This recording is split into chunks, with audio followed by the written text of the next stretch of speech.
Merci pour cette invitation. J'ai beaucoup de plaisir à être là parce que, comme tous mes collègues doyens des facultés de médecine, la formation continue et le DPC sont au cœur, sont un des cœurs de nos préoccupations.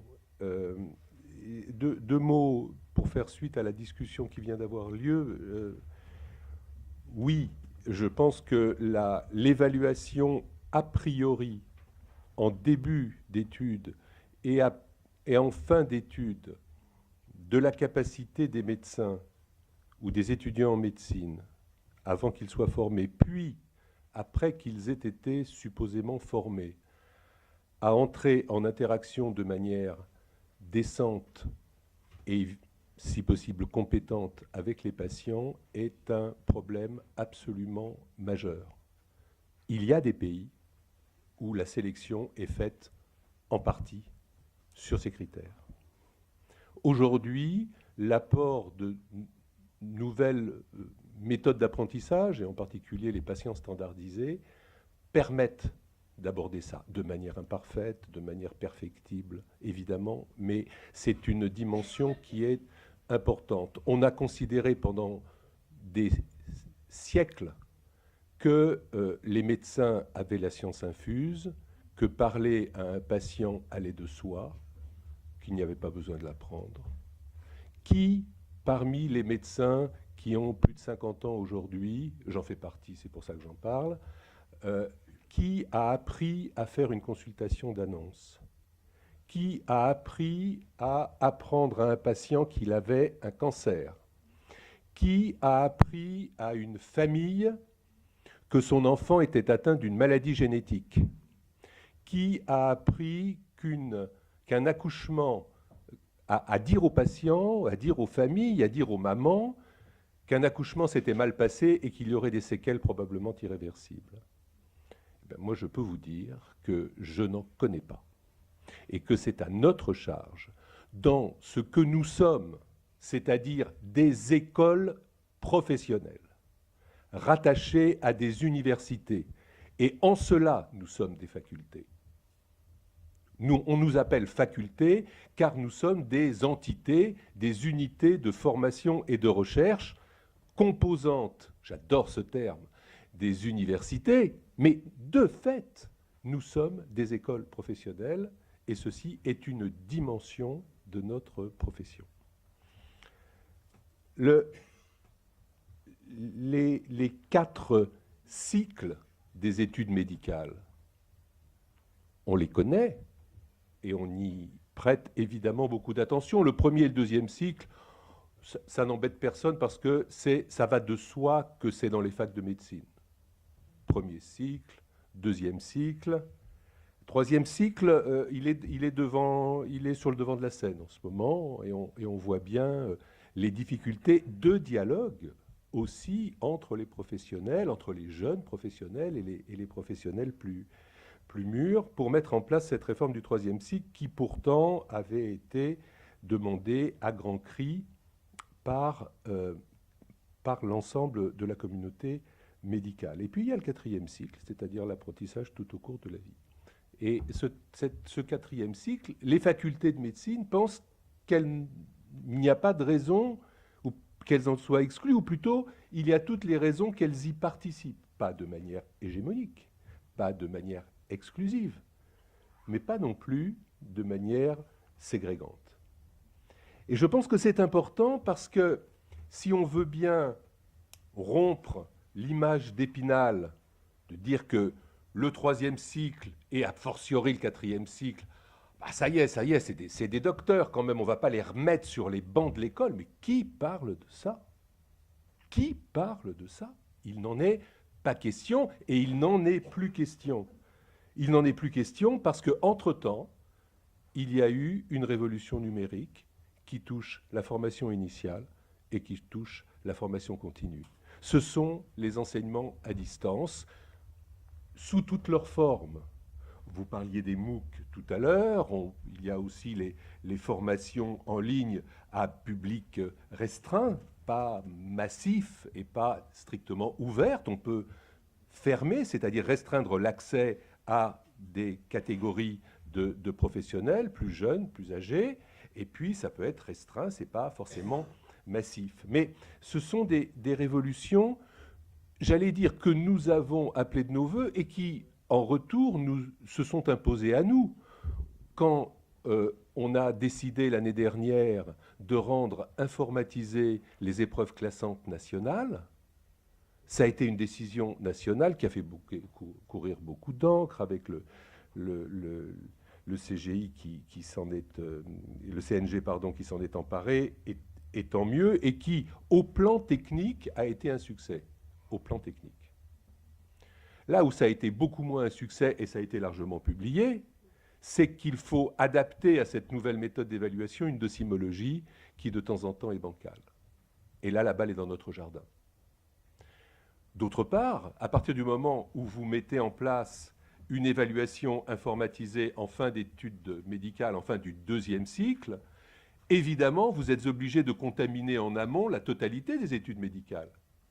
C'est-à-dire d'adapter l'évaluation, l'apprentissage et l'évaluation à partir du DFG2, de la deuxième année.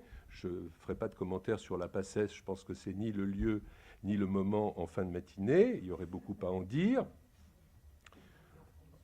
Mais ce n'est pas le sujet là. Mais autrement dit, cette évolution numérique, elle a contaminé et elle continue à contaminer la totalité de la formation initiale. Et évidemment, elle a contaminé la formation continue. Cette formation continue, elle est cruciale pour les facultés de médecine et elle est cruciale par les facultés de médecine. Pour les facultés de médecine, parce qu'elles sont, c'est le cas à Paris-Descartes, je connais un peu cette faculté, mais c'est vrai aussi dans de très nombreuses autres facultés, c'est la source principale, voire unique, de recettes des facultés de médecine. Unique. À Paris-Descartes, l'université me donne 0 € de budget de fonctionnement. Ces budgets de fonctionnement, il va servir pour la formation continue, mais il va servir évidemment pour la formation initiale également. Donc ça, c'est le premier point. Mais les facultés de médecine sont des communautés de sachants. Et ces communautés de sachants, il faut qu'elles ouvrent largement leurs portes. D'abord, ça fait diminuer la concentration d'acariens. Et puis, c'est un service. Alors, vous parliez de responsabilité sociale des universités et des facultés de médecine. En voilà une. Comment est-ce qu'on met des communautés de sachants bien organisées au service de l'apprentissage tout au long de la vie? Et c'est exactement dans ces termes-là que je pense qu'il faut considérer les choses. Alors, qu'est-ce qu'elles offrent, les facultés de médecine, en termes de formation continue? Elles offrent des formations diplômantes. Et elles sont les seules aujourd'hui à offrir des formations diplômantes.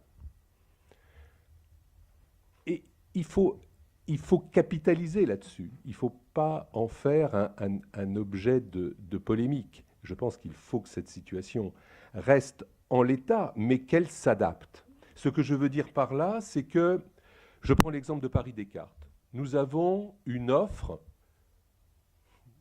annuelle de plus de 200 diplômes d'université et de diplômes interuniversitaires. Ça veut dire qu'à l'échelle du pays, on est à plusieurs milliers,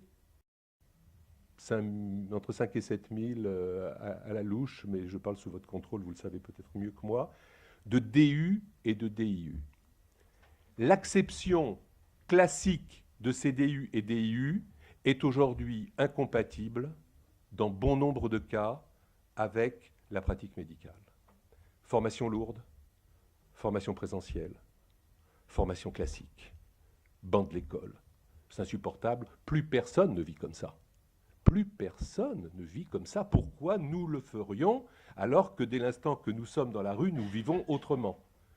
Moi, je ne suis pas étonné de voir mes étudiants, un smartphone à la main, ça m'énerve. Mais c'est comme ça, même pendant les cours, mais ils vivent comme ça. Ils mangent comme ça. ils marchent comme ça. Ils apprennent comme ça. Ils apprennent comme ça. Donc, essayons de faire en sorte que les facultés de médecine, et là je parle de ma chapelle, rejoignent la vraie vie, y compris en termes de formation continue. Et mon opinion n'est pas une opinion de hors-la-loi, elle est largement partagée par mes collègues. Donc, à nous de nettoyer une offre de formation continue, de DU, pour essayer de la stratifier, de retenir les plus pertinents sur tous les critères que vous avez mentionnés et auxquels j'adhère complètement. Essayons de la découper, si je puis dire, en formations plus courtes, d'augmenter, d'intensifier l'enseignement à distance, de l'évaluer avec des méthodes docimologiques pertinentes, ce qu'elles ne sont pas toujours. Et ce que j'essaye de dire, c'est que l'attractivité de ces formations, qui encore une fois sont diplômantes, dépend de cet effort-là. Donc, à nous de faire le travail, en concertation avec l'ensemble des instances, et effectivement, notre implication dans le DPC, elle est acquise. Elle est acquise. Et je pense que tirer parti à nouveau de ces communautés de sachants à partir du moment où on, pardon de l'expression, où on relook la manière de s'intéresser à ce champ de formation, c'est une garantie de succès. Voilà ce que les messages que je souhaitais discuter avec vous. Il est tout à fait clair que nous avons les facultés de médecine, disons-le simplement, ont raté dans les décennies passées le rendez-vous de la formation continue. Il n'est pas question de le rater à nouveau. Je vous remercie beaucoup.